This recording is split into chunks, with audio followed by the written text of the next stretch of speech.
بسم الله الرحمن الرحيم قال الله هذا يوم ينفع الصادقين صدقهم لهم جنات تجري من تحتها الأنهار خالدين فيها أبدا رضي الله عنهم ورضوا عنه ذلك الفوز العظيم لله ملك السماوات والأرض وما فيهن وهو على كل شيء قدير আল্লাহ তাআলা বলেন এটা সেই দিন যেদিন সত্যবাদীদেরকে তাদের সততা উপকার করবে। তাদের জন্য রয়েছে জান্নাত, যে জান্নাতের তলদেশ থেকে নহরসমূহ প্রবাহিত হয়, আর তারা তাতে সারা জীবন আজীবন থাকবে। আল্লাহ তাআলা তাদের উপরে সন্তুষ্ট হয়েছেন এবং তারাও আল্লাহর উপরে সন্তুষ্ট হয়েছেন। এটাই মহান সফলতা। আল্লাহ তাআলার জন্য আছে রাজত্ব আসমান এবং জমিন সমূহের এবং আসমান জমিনের মাঝে যা আছে এই, এবং আল্লাহ তাআলা সব বিষয় সম্পর্কে ক্ষমতাসীন। আমরা গত সপ্তাহে বলেছিলাম মানুষের অনেক স্বাধীনতা আছে। মানুষকে আল্লাহ তাআলা স্বাধীনভাবে বানিয়েছেন। মানুষ যা ইচ্ছা তাই করতে পারে। এই স্বাধীনতার মধ্যে একটা স্বাধীনতা হলো যে আপনি চাইলে করবেন আর না হলে করবেন না, আপনার পুরোপুরি স্বাধীনতা। আপনি একটা ব্যবসা সামনে পাইছেন, একজন আপনাকে প্রস্তাব দিল, আপনি দেখতেছেন যে এই ব্যবসা করলে আপনার লস হবে, আপনার ক্ষতি হবে, আপনি করলেন না, প্রত্যাখ্যান করলেন না, আপনার স্বাধীনতা আছে। আপনাকে একজনে প্রস্তাব দিল যে ও মেয়েকে আপনি বিয়ে করতে পারেন, তো আপনার সেই মেয়েকে দেখে পছন্দ হইল না, আপনি বিয়ে করবেন না, প্রত্যাখ্যান করবেন, এই স্বাধীনতা আপনার আছে। আপনি এক জায়গা থেকে আপনাকে চাকরির জন্য বলছে, আপনি চাকরিতে গেছেন এবং আপনার পছন্দ হয়নি, আপনি যদি প্রত্যাখ্যান করতে চান করতে পারবেন। আপনি চিটাগাং যাবেন চিন্তা করছেন, কমলাপুর গেছেন, কমলাপুর যাওয়ার পরে তো আপনি দেখতেছেন যে এখানে দুইটা ট্রেন আছে, একটা ট্রেন চিটাগাং যাচ্ছে আর একটা ট্রেন যশোর যাচ্ছে আর একটা ট্রেন রাজশাহী যাচ্ছে। আপনার পুরোপুরি স্বাধীনতা আছে যে চিটাগাংয়ের যে ট্রেন আছে সেই ট্রেনে আপনি উঠলেন না, আপনার স্বাধীনতা আছে। তবে এখানে আপনি যদি চিন্তা করে যান আপনি চিটাগাং যাবেন, কিন্তু আপনি ওখানে গিয়ে রাজশাহী ট্রেনে উঠলেন, আপনার স্বাধীনতা আছে। এখন এই রাজশাহী ট্রেনে যদি আপনি উঠেন, তাহলে আপনি যেই গন্তব্যে চিটাগাং যেতে চাচ্ছেন তাহলে আপনি যেতে পারবেন? কখনোই যেতে পারবেন না। অর্থাৎ অনেক স্বাধীনতা এমন আছে যে স্বাধীনতা আপনি চাইলে কবুলও করতে পারেন, প্রত্যাখ্যান করতে পারেন। আর কিছু স্বাধীনতা এমন আছে যে স্বাধীনতা আপনি কখনোই প্রত্যাখ্যান করতে পারেন, কখনোই আপনি প্রত্যাখ্যান করতে পারেন না। হয়তোবা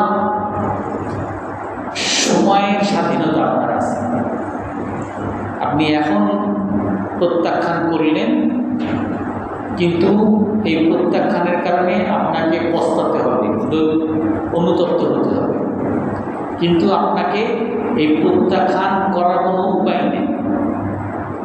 যেমন আপনি যদি চিটাগাং যেতে চান, আপনি যদি চিটাগাংয়ের ট্রেনে না ওঠেন, আপনি কখনোই চিটাগাংয়ে পৌঁছবেন না। আপনি যদি রাজশাহী ট্রেনে উঠেন কখনোই আপনার গন্তব্যে যাবেন? কখনোই যাবেন না, বাস্তবতা। এমনিভাবে আল্লাহ তাআলা ছাড়া কোনো মাবুদ নেই। জান্নাত আছে, জাহান্নাম আছে। ভালো কাজ করলে জান্নাত, খারাপ কাজ করলে জাহান্নাম। সমস্ত নবীগণ সত্য, নবীগণ যা বলে সত্য। এই যে অদৃশ্য বিষয়গুলো, বাস্তবতা যেগুলো আম্বিয়া ইকরাম মানুষের কাছে উপস্থাপন করেন, এগুলোকে অস্বীকার করার কোনো উপায় নেই। আপনি আমি হয়তো অস্বীকার করলাম যে আমি রসুলকে মানি না, রসুলের সুন্নত মানলাম না, নামাজ পড়লাম না, আমি জান্নাত মানি না, জাহান্নাম মানি না। আপনি এই যে অস্বীকার করতেছেন, এই অস্বীকারটা হলো সাময়িক। আপনি যখন সচক্ষে দেখবেন যে জান্নাত আছে, সচক্ষে দেখবেন জাহান্নাম আছে, কোরআনে কারিমের মধ্যে আছে যে মানুষ যখন কিয়ামতের দিন যাবে তখন মানুষ বলতে থাকবে, সকল মানুষ বলতে থাকবে, রব্বানা আবসারনা ওয়া সামি'না ফারজি'না না'মাল সালিহান ইন্না মুকিনুন। হে আল্লাহ, আজ সচক্ষে দেখলাম জান্নাত আছে, সচক্ষে দেখলাম জাহান্নাম আছে, সচক্ষে দেখলাম নবীগণ যা বলছেন সব সত্য। ভালো কাজ করলে সুখ, আর খারাপ কাজ করলে আজকে এমন কঠিন শাস্তি, যে শাস্তি থেকে বাঁচার কোনো উপায় নেই। সব সচক্ষে দেখছি, সব নিজের কানে শুনলাম এবং পুরোপুরি বিশ্বাস করলাম। ফারজি'না না'মাল সালিহা, আপনি দয়া করে আবার একটু দুনিয়াতে ফেরত পাঠান, আমি একেবারে সারা জীবন আপনার কথা মেনে আনি। আপনাকে পুরোপুরি আপনার উপরে ঈমান নিয়ে তারপরে দুনিয়া থেকে আসবে। আর মানুষ যখন এই কথা আল্লাহ তাআলাকে বলবে, আল্লাহ তাআলা কি তাকে কি আর দ্বিতীয়বার ফেরত পাঠাবেন দুনিয়াতে?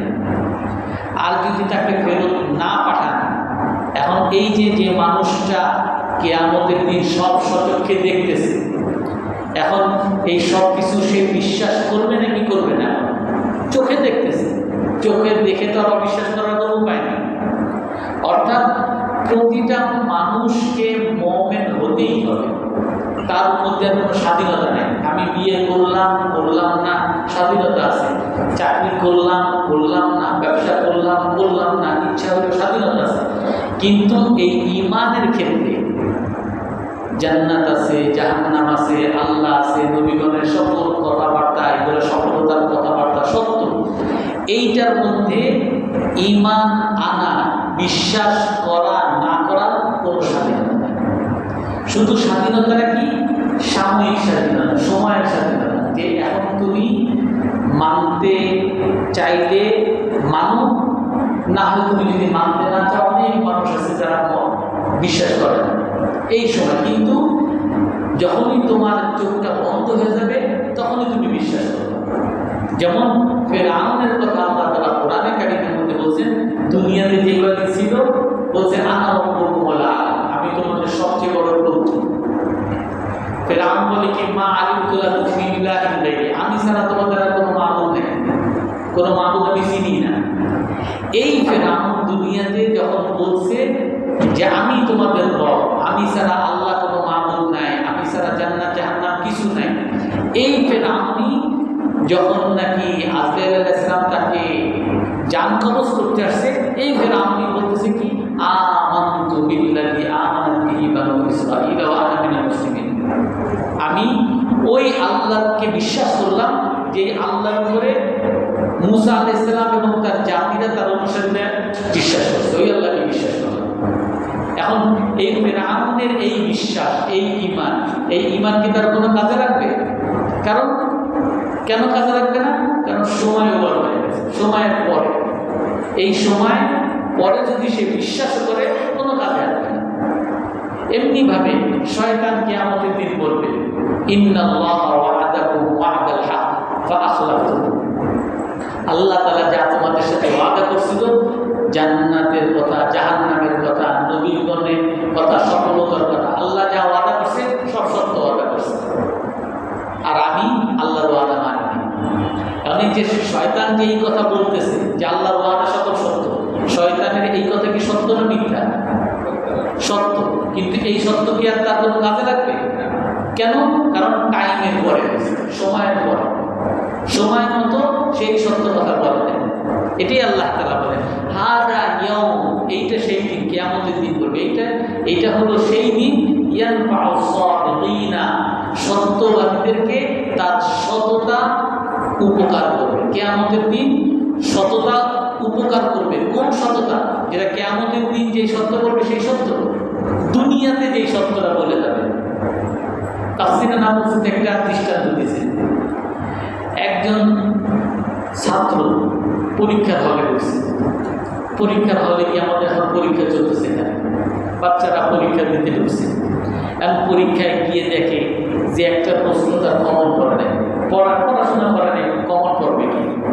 এখন সে পারে না, 1 নাম্বার 2 নাম্বার কোনো প্রশ্নই সে পারে না।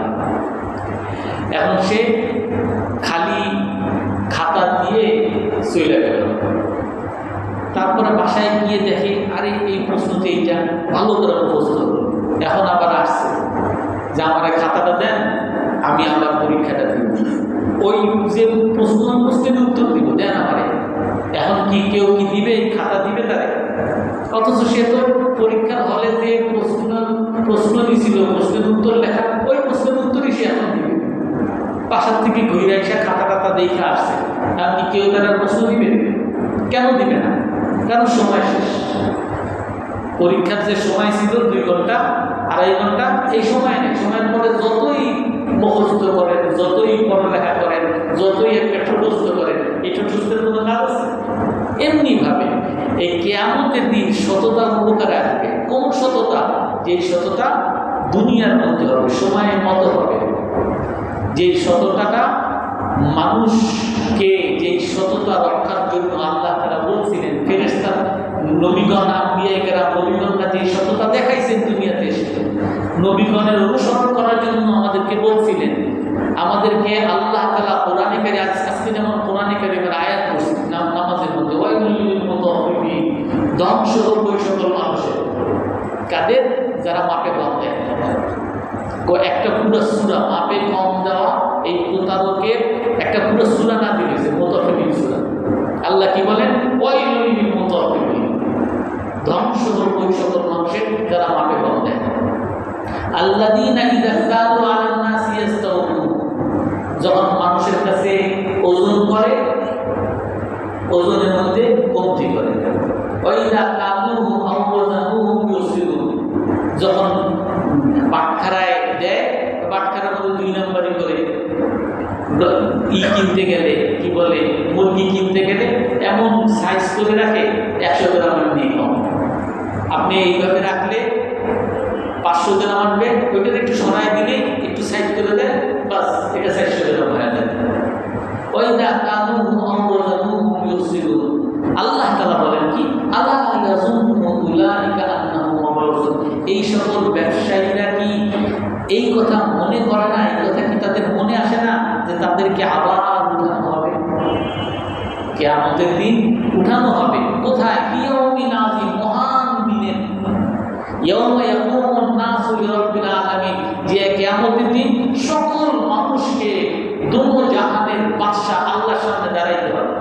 প্রতিটা হিসাব তাকে দিতে হবে। মাপে ওই 100টা কম দিছি, এটার হিসাব আল্লাহ তাআলা ভিডিও দেখাবে যে মাপে কম দিছো তুমি। আর এই মাপে কম দেওয়া যারা প্রতারক, ধোঁকাবাজ, ব্যবসায় যারা মানুষকে ঠকায়, কোরআনে হাদিসের মধ্যে আছে আল্লাহ তাআলা তার জন্য একটা পতাকা টানায় দিলেন। কি পতাকা? এই প্রতারক আমার নামের পিছনে লাগায় দিবে, যে প্রতারক। আমি ব্যবসা করছি, প্রতারণা করছি, নাম আমার, আমি চাই আর না চাই, আর ফের আমার পিছনে আল্লাহ তাআলা একটা পতাকা লাগায় দিবে, লেওয়াউল্লাহ, যে বিশ্বাসঘাতক, প্রতারক, ধোঁকাবাজ। আল্লাহ তাআলা বলেন আলা ইয়াযুন্নু উলাইকা আন্নাহুম মাবউসুন লিয়াউমিন আযীম ইয়াওমা ইয়াকুমুন নাসু লিরাব্বিল আলামিন কাল্লা ইন্না কিতাবাল ফুজ্জারি লাফি সিজ্জিন। মানুষ কি জানে না পাপীদের ঠিকানা চরম জাহান্নামের নিম্নস্তরে। ওমা আদরাকা মা সিজ্জিন, জাহান্নাম কি তোমরা জানো না? কিতাবুন যেটা নির্ধারিত, যা করবা এর ফলাফল পাবা। ওইখান থেকে বাঁচার কোনো উপায় নেই।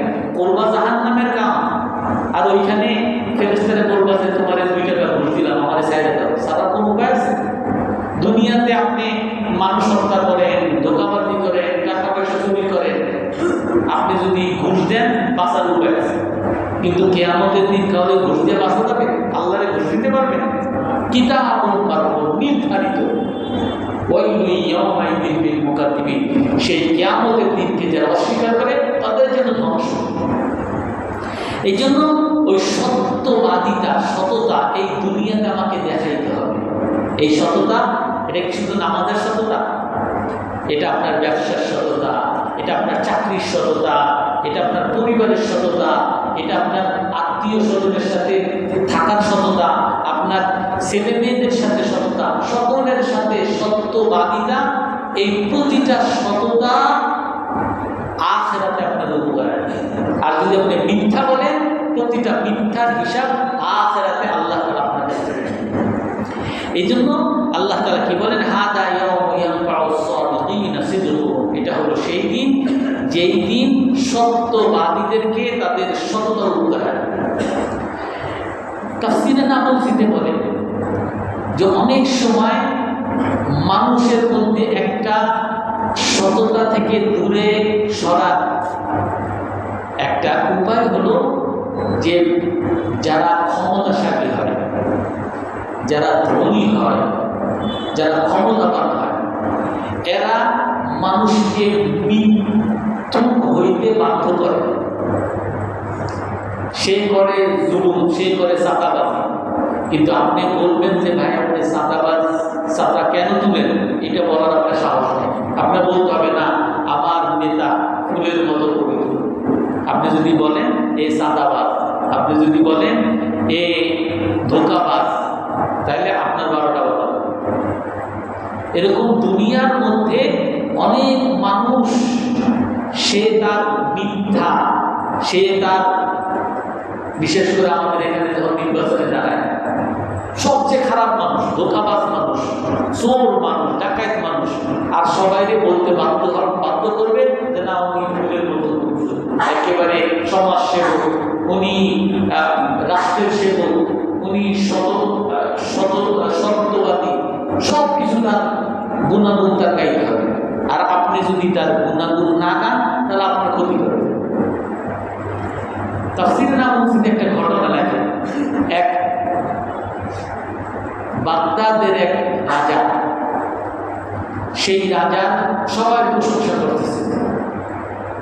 ওইখানে একজন আলেম চুপচাপ বসে রয়েছে, কোনো কথাবার্তা বলে না। সবাই আমাদের রাজা খুব করতেছে, কিন্তু এই আলেমের কোনো কথা বলে না। তাদের জিজ্ঞেস করছে কি বলেন, আপনার কি মত, আপনি কিছু বলেন না কেন?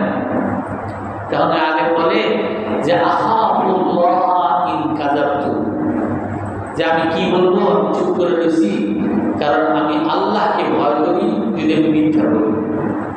ও আহাবুকুম ইন সাদাকতু, আর যদি সত্য বলি তাহলে আপনাদেরকে ভয় করি। কৌশলে বলছে আর কি, যে আমি যদি মিথ্যা বলি আল্লাহরে ভয় করি, আল্লাহ বলবে যে মিথ্যা কেন, তুমি একজন আলেম মানুষ মিথ্যা কেন বলছো? আর যদি সত্য বলি তাহলে আপনাদেরকে ভয় করি। আমি যদি বলি আপনি একটা চাঁদাবাজ, আপনি একটা দুর্নীতিবাজ, আপনি আমারে সোজা রাখবেন, আস্থা রাখবেন, আমাদের জেলখানায় ঢুকাবেন, আমারে বলবেন জঙ্গি, আমারে বলবেন সন্ত্রাসী, আমারে বলবেন সরকার বিরোধী। এই জন্য সদা, আমি যদি সত্য বলি তাহলে আপনাদেরকে ভয় করি। এই জন্য এই তাফসীরে বলছি, এই ঘটনার পরে বলে এই জন্য আপনি অনেক সময় এমন হবে বাধ্য, আপনি হয়তো বলতে পারবেন না, কিছু বলতে পারবেন না, আপনার কেন এখানে গুণ থাকবে, এটা চুপ থাকেন। আপনি যদি বলেন আপনার সমস্যা হবে, আপনি চুপ থাকেন। একেবারে আপনার কেন বলতে হবে যে আমাদের নেতা এই কথা বলতে আপনার কেউ বাধ্য করে না, আপনি কেন এগুলা আলতু ফালতু কথা বলতে, আপনি চুপ থাকেন।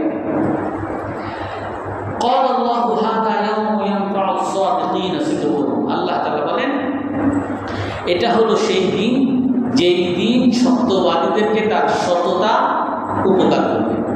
লাহুম জান্নাতুন তাজরি মিন তাহতিহাল আনহারু খালিদিনা ফিহা তাদের জন্য জান্নাত, অর্থাৎ এই সত্যবাদীদের জন্য এমন জান্নাত যে জান্নাতের তলদেশ থেকে নহর প্রবাহিত হবে, আর এই জান্নাতের মধ্যে তারা সারা জীবন থাকবে।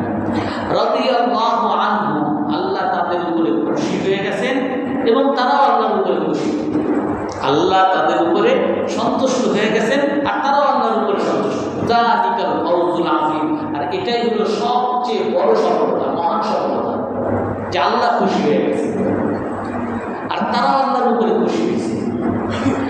এক ব্যক্তি কাবা ঘরে গিয়ে দোয়া করতেছে আল্লাহর কাছে, আল্লাহুম্মা আরদি, হে আল্লাহ আপনি আমার উপরে খুশি হয়ে যান। মানুষের সবচেয়ে বড় কামনাটা কি? আল্লাহ আমার উপরে খুশি হয়ে যান। এটাই তো মানুষের কামনা, তাই না? কারণ আল্লাহ যদি খুশি হয় তাহলে আমার জান্নাতে যাইতে আর কোনো বাধা থাকবে?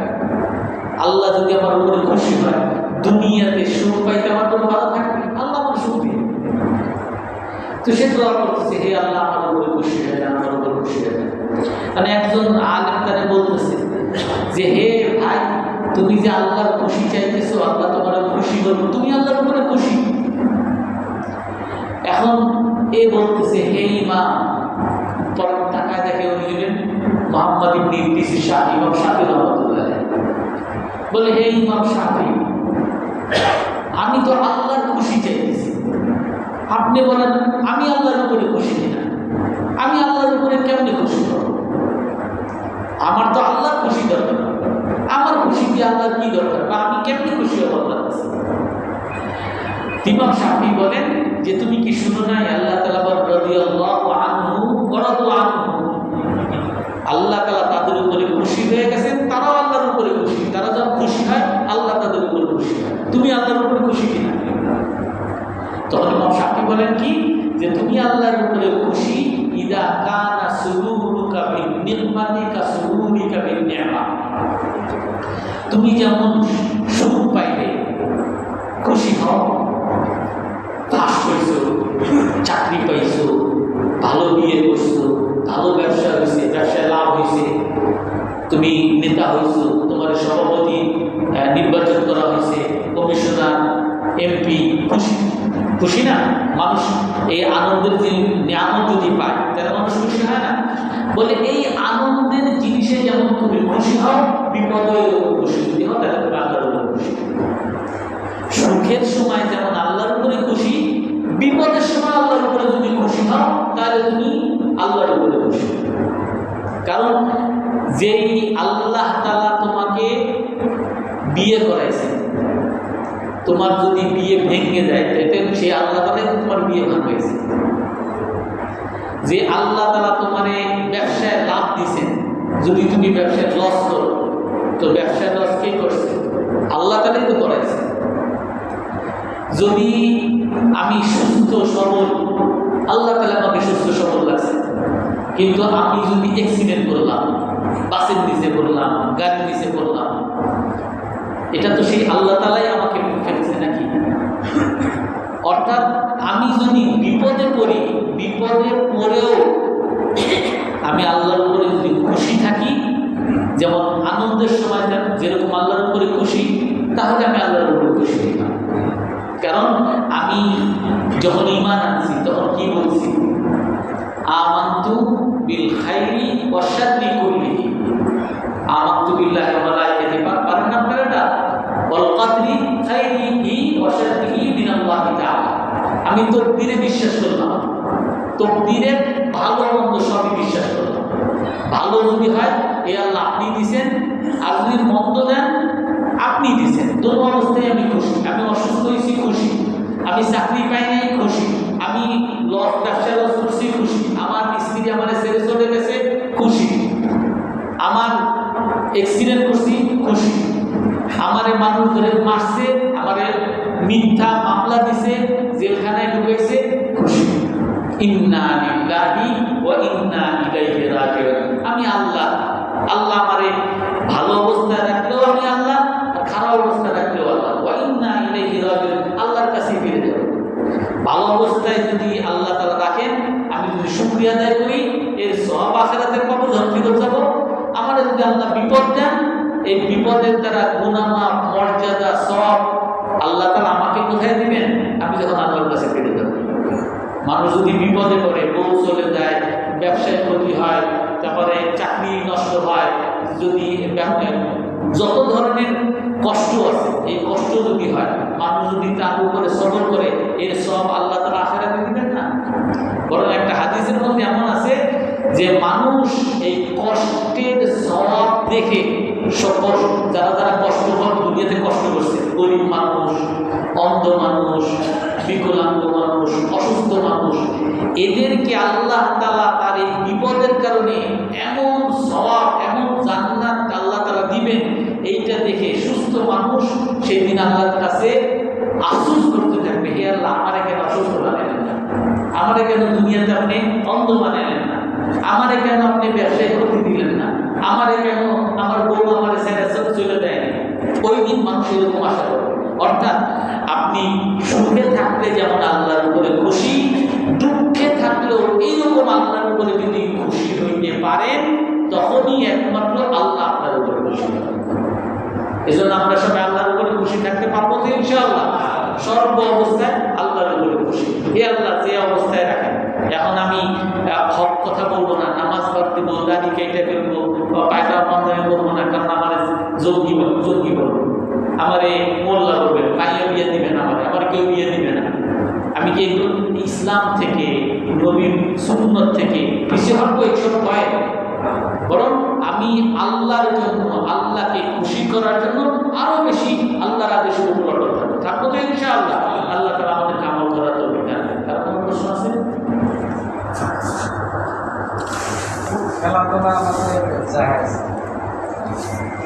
খেলাধুলা হবে, এই খেলাধুলা তো এখন বর্তমানে মানে যে কোনো খেলাধুলা, শারীরিক খেলাধুলা যদি হয়, যদি পর্দা পুশিদা, অর্থাৎ আপনার পুরুষের তো জানেন আপনারা লাভির উপর থেকে হাঁটুর নিচ পর্যন্ত, এটি হলো ফরজে আইন, স্বল্প সময়ের জন্য ঢাকা ফরজ পুরুষের জন্য, আর মেয়েদের জন্য তো পুরো শরীর।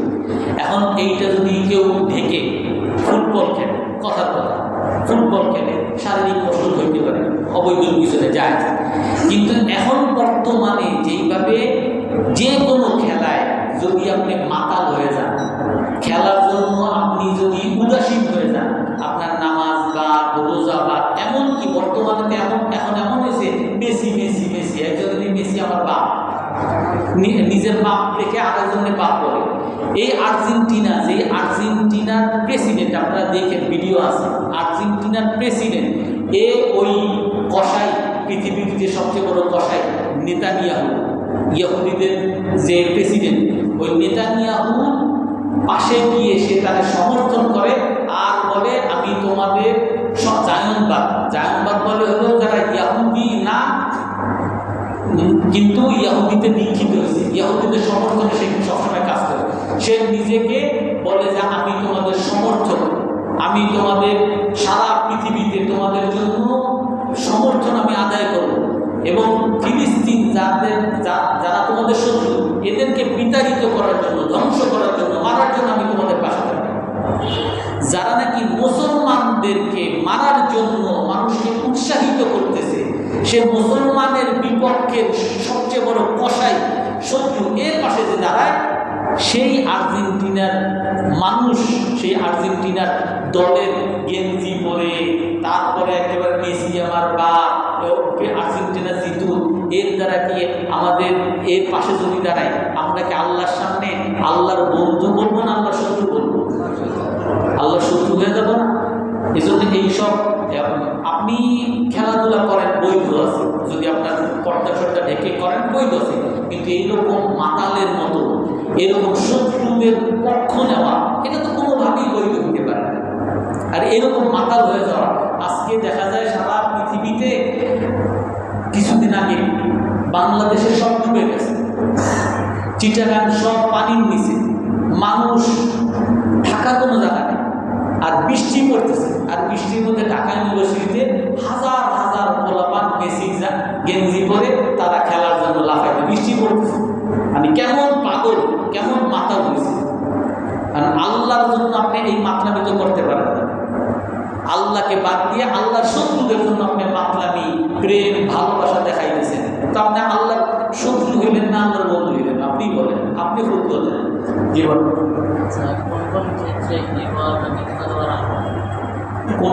এগুলো জানার কি দরকার? 8টা ক্ষেত্র আছে।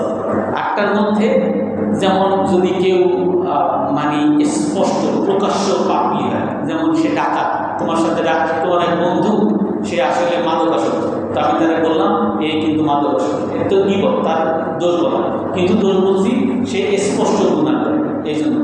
অথবা আমি তোমাকে যদি উপদেশ দিতে চাই যে সে ডাকাত বা সে চোর বা সে মাদকাসক্ত, এর সাথে চললে তোমারও সমস্যা হবে, এরকম 8টা বিষয় আছে। 8টা বিষয়ের ক্ষেত্রে গীবত করলে বৈধ আছে, তাছাড়া বৈধ নেই।